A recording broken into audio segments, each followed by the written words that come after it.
ছোট্টবেলা যখন বিমান দেখতাম আকাশে উড়ে অনেক ভাল লাগতো, মজা লাগতো, মাথার উপর দিয়ে বিমান যাইতেছে।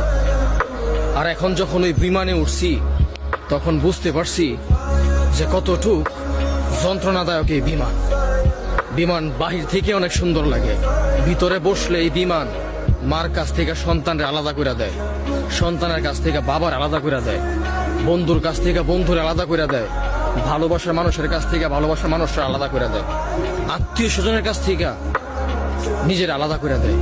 বিমান হইতেছে একটা স্বার্থপর গাড়ি, যেই গাড়িতে একবার উঠলে কবে আবার এই গাড়ি নিয়ে আসবে তার কোনো গ্যারান্টি নাই। এমনকি অনেক মানুষ মৃত হয়ে এই বিমান